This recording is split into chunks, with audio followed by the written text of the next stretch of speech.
اسی طرح سے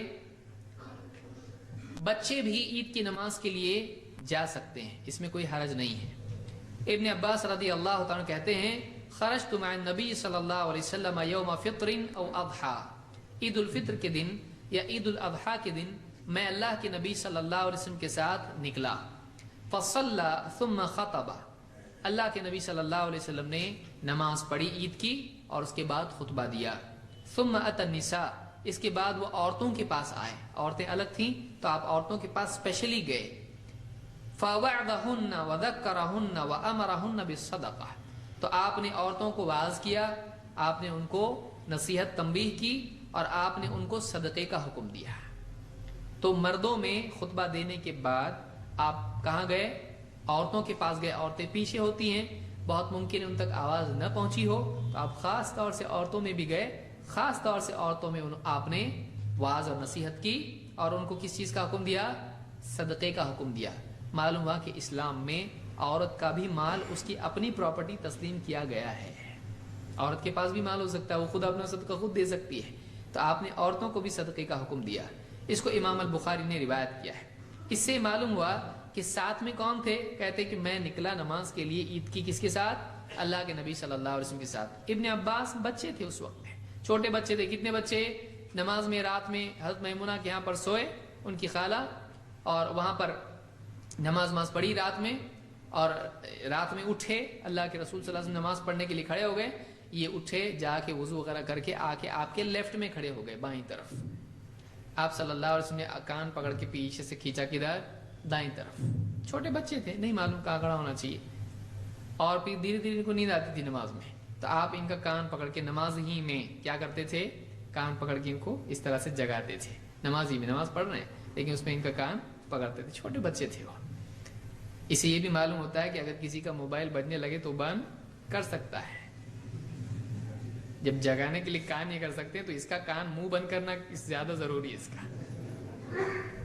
اور لوگ بھی کیا ٹون لگاتے ایک سے ایک، آدمی عمر کیا ہوتی ہے اس کی، ٹون کیا ہے اس کی موبائل کی، کوئی جوڑ نہیں ہوتا ہے، فلموں کے گانے اور کیا کچھ نہیں، عجیب عجیب چیزیں اس میں ہوتی ہیں، اس میں بہت الوان ہیں، بہت رنگ، الگ الگ رنگ ہے اس میں، چمن چمن کے پھول، اور وہ اس میں بری بات یہ ہے کہ وہ مسجد میں شروع ہو جاتا ہے۔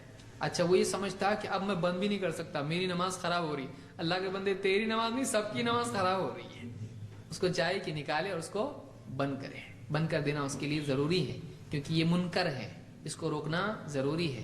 اور جب نماز میں آپ نے اس طرح سے صحابی کو لیا ہے تو بلا شبہ یہ کرنے میں کوئی حرج نہیں ہے، اسی سے یہ قیاس کیا جا سکتا ہے۔ ہم قیاس کے منکر ہیں نہیں، ہم کچھ بھی قیاس کے منکر ہیں۔ دلیل کہاں اور قیاس کہاں پر ہے؟ کہ آدمی ہاتھ کہے کہ رفع الیدین نماز میں نہیں کرنا چاہیے، کیوں نہیں کرنا چاہیے؟ نماز میں سکون اللہ نے کہا نا، تو پھر رکوع بھی نہیں کرنا چاہیے، حرکت ہی نہیں ہے تو آپ رکوع بھی مت کرو، سجدے بھی مت کرو، اور سلام تو پھیرنا ہی نہیں آپ نے، اب زندگی بھر پڑھنا، بولے حرکت منع ہے نماز میں، ارے یہ حرکت ثابت ہے تو پھر یہ ثابت نہیں ہے کیا؟ اتنا ابھی اینڈ میں سمجھ میں آیا، شروع میں سوچتے تو سمجھ میں آتا، جب اپنے پہ آئی تو پھر سمجھ میں آئی یہ ثابت ہے۔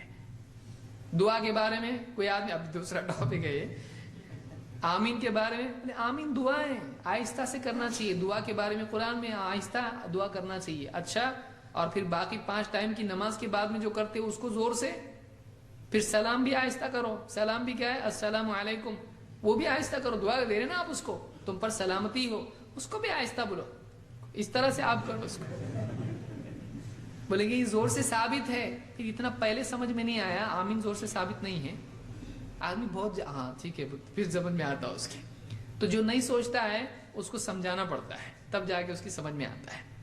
تو چھوٹے بچے تھے تو کہتے ہیں عبد الرحمن ابن عابس کہتے ہیں سمعت ابن عباس رضی اللہ عنہما، میں نے ابن عباس رضی اللہ عنہما سے سنا، سألہ رجل، ایک آدمی نے ان سے پوچھا، شہدت مع رسول اللہ صلی اللہ علیہ وسلم العید، کیا آپ عید کے دن اللہ کے نبی صلی اللہ علیہ وسلم کے ساتھ حاضر تھے، آپ کے پاس تھے، اضحا او فطرا، چاہے وہ عید الاضحیٰ ہو یا عید الفطر ہو، کسی ایک عید میں تم تھے؟ کہا کہ نعم، ہاں، ولولا مکان منہ ما شہدتہ، اگر میرا تعلق آپ کے ساتھ وہ نہیں ہوتا، رشتہ نہیں ہوتا تو میں نہیں آتا، اور کہا یعنی من صغرہ، یعنی بچپن کی وجہ سے میں چھوٹا تھا، میں چھوٹا نہیں آ سکتا تھا، لیکن نبی صلی اللہ علیہ وسلم سے میرا کیا تھا؟ تعلق تھا، اس لیے میں آیا۔ تو چھوٹے بچے آ سکتے ہیں، منع نہیں ہے، لیکن ایسے بچے جو امام صاحب کی پیٹھ پہ جا کے بیٹھ جائیں تو ایسے بچوں کو یا تو لانا نہیں چاہیے یا تو کیا کرنا چاہیے؟ کنٹرول میں رکھنا چاہیے۔ اس کو امام البخاری نے روایت کیا ہے۔ عیدین میں تکبیرات کہی جاتی ہیں، یعنی نماز کی تکبیرات نہیں، اس سے پہلے تکبیرات ہوتی ہیں۔ زہری کہتے ہیں ان رسول اللہ صلی اللہ علیہ وسلم کان یخرج یوم الفطر، اللہ کے رسول صلی اللہ علیہ وسلم عید الفطر کے دن باہر نکلتے، گھر سے نکلتے، فیکبر حتی یأتی المصلی، آپ تکبیر کہتے کہتے آتے یہاں تک کہ آپ عیدگاہ پہنچ جاتے، وحتی یقضی الصلاۃ، یہاں تک کہ نماز ختم ہو جاتی، نماز ختم ہو جاتی، عید کی نماز۔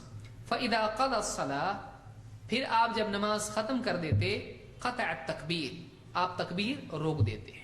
معلوم ہوا کہ عید کی نماز تک تکبیرات ہیں، عید کی نماز تک کیا ہے؟ تکبیرات ہیں۔ اس کو ابن ابی شیبہ نے روایت کیا ہے اور یہ مرسل روایت ہے، لیکن شیخ الالبانی کہتے ہیں کہ اس کے اور بھی کئی روایتیں ہیں جن سے تقویت پا کر یہ روایت قابل قبول ہو جاتی ہے۔ اسی طرح سے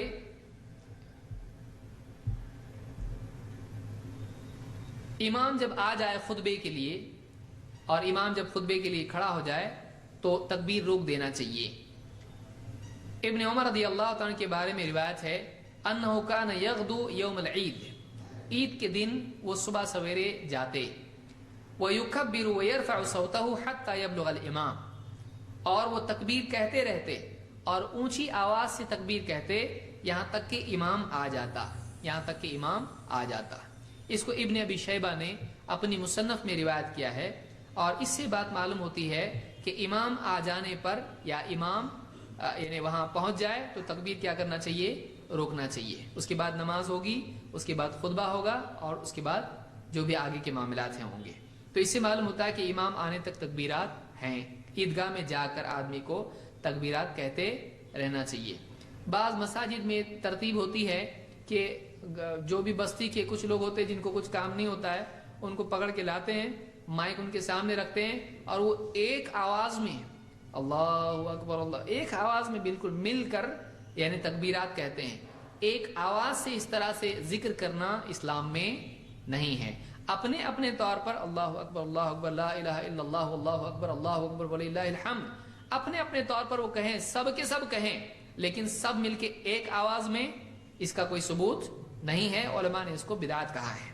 تو کچھ ریپرزنٹیٹیوز پوری بستی کے طے کر کے ان کو ایک آواز سے پڑھنے کے لیے بٹھانا، تو یہ اسلام میں اس طرح کی کوئی چیز نہیں۔ وہ پڑھیں، مائک میں بھی پڑھیں، کوئی حرج نہیں ہے، لیکن وہ اپنے اپنے پڑھنا چاہیے، ایک آواز ہو کر نہیں پڑھنا چاہیے، کورس بنا کر اس کو۔ تکبیر کے الفاظ کیا ہیں؟ عبداللہ ابن مسعود رضی اللہ تعالیٰ سے روایت ہے کہ انہو کان یکبر ایام التشریق، اللہ اکبر لا الہ الا اللہ واللہ اکبر وللہ الحمد۔